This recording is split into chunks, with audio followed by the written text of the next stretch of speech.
Thank you, Matt. Andrew Sullivan from No One Left Behind. They've been championing this issue for a very long time. We're so glad to have them here with us, Andrew.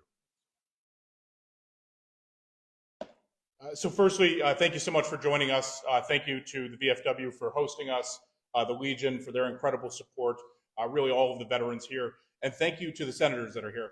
Thank you for being here, but thank you so much for your leadership in introducing and championing these bills. It really means so much to veterans like myself.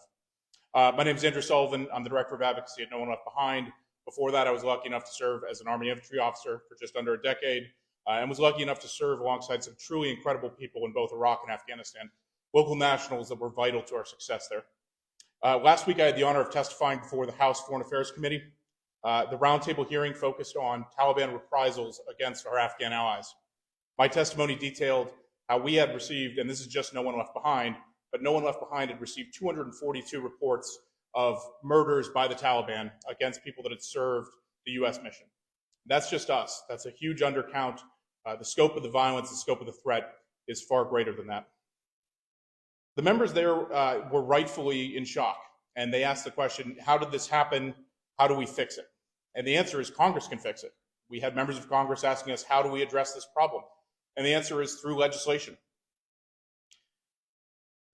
Unfortunately, Congress is plagued by inaction. Since U.S. withdrawal, Congress has passed only one piece of legislation that supports the SIV program.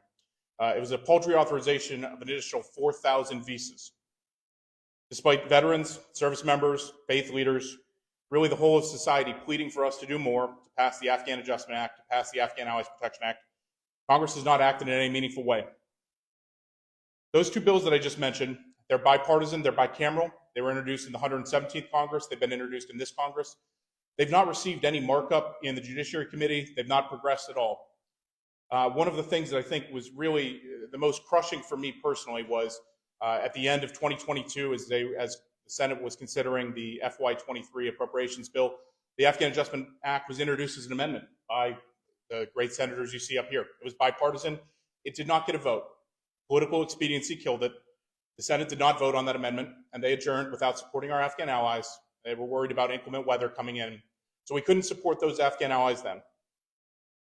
Now, we know that these bills are popular.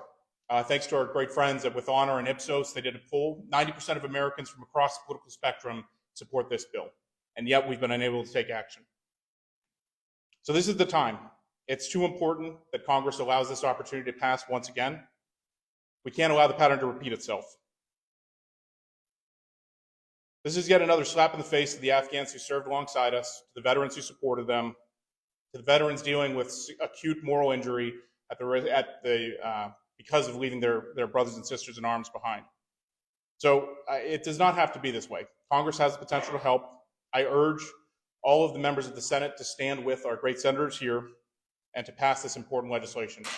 This amendment doesn't fix everything that happened as part of the withdrawal, but prevents future loss of life and makes sure that we don't lose any more of the great wartime allies that stood alongside us. Lastly, and this is a message to any Afghans that may be watching this press conference.